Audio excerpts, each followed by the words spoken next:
I hope you enjoyed reading about gender and doing the discussion questions. Remember that you need to be coming up with a topic for your paper, so I want you to make sure that you're reading widely in the selected resources. This week you need to learn about the Tolman argument, and you need to work on your video. The Tolman argument was developed in 1958 by philosopher Stephen Tolman, and the special thing about it is that it breaks arguments into 6 components to help you organize your logic. The 6 elements are claim, grounds, warrant, backing, qualifiers, and rebuttals. The claim is like your thesis statement. It's what you're trying to prove. The grounds are the evidence that helps you prove your thesis statement. The warrant is any assumptions that help us tie the grounds to the claim. Backing is evidence that helps us prove the warrant. Qualifiers are the limits that we put on our claim so that we can make sure that our audience understands under which circumstances our claim is valid. And finally, a rebuttal is when we address our opposing argument and make sure our readers understand why, despite the opposing arguments, our claim is still valid. You can read about the Tolman argument in Course Basics in the argument section. Read Forms of Argumentation and the other resources there.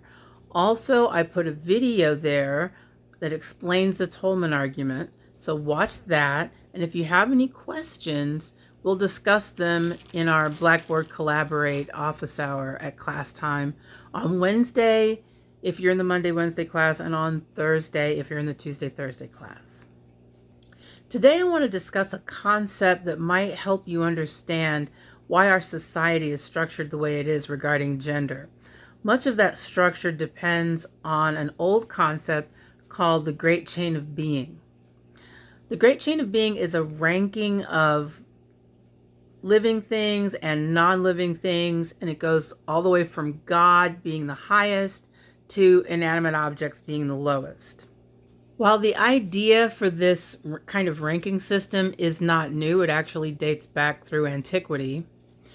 It was really catching on with the church in the Middle Ages and in the Renaissance.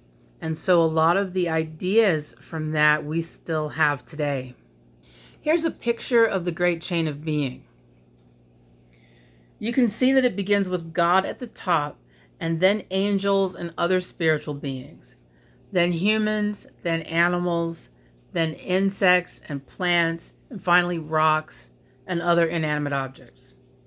Our focus, though, is on the human realm. So within that section, men are higher on the chain than women. That places them closer to God, and it also makes women closer to animals. It makes it seem natural that women are subject to men in the same way that men are subject to God. Even though we think of ourselves as knowing better now, the ideas persist in society. Society thinks of gender kind of like this stair-step model, with men on the upper step and women on the lower step. All of the things we associate with men are on the upper step, and all the things we associate with women are on the lower step. Now, the women's rights movements over the years have fought for women to be equal to men, and our society has complied in certain ways. We said, okay, women, it's okay if you want to come up here on the upper step. You can get a job. You can wear pants. You can cut your hair short. You can play sports and so on. But we didn't get rid of the steps. So if a man then wants to do the things that are associated with women, he gets denigrated and looked down upon. We still insult men by associating them with women's characteristics. Men still think of women in powerful positions as being out of place. If we were to really have equality of gender, it would mean not only that women could do whatever they want, but so could men. We would have the same feelings about a man wearing a dress as we do a woman wearing pants. Now we're opening up to the idea that gender isn't even binary. Yet we're still holding on not only to the idea that gender is a black and white issue, but that it exists in a hierarchy when neither of those ideas is true. Think about this while you're doing your readings. I hope you're reading widely, and I hope you're coming up with some topics that interest you. Come to the Blackboard office hour on Wednesday if you're in the Monday-Wednesday class, or Tuesday if you're in the Tuesday-Thursday class, so that we can discuss these issues, whatever issues you come up with. This week, complete your discussion questions and discuss readings with your group members. Work on your video and be ready to turn it in next week. Let me know about your progress, because I know it's a difficult time and sometimes it's hard for everybody to get together online. So let me know how you're doing on that. Also, you need to be solidifying your topic and maybe start working on your research plan and outline if you can. I know it's a lot, but I'm kind of trying to push things because we only have a certain amount of time left in class. And it is a little bit harder to do things online when we weren't planning to do them online.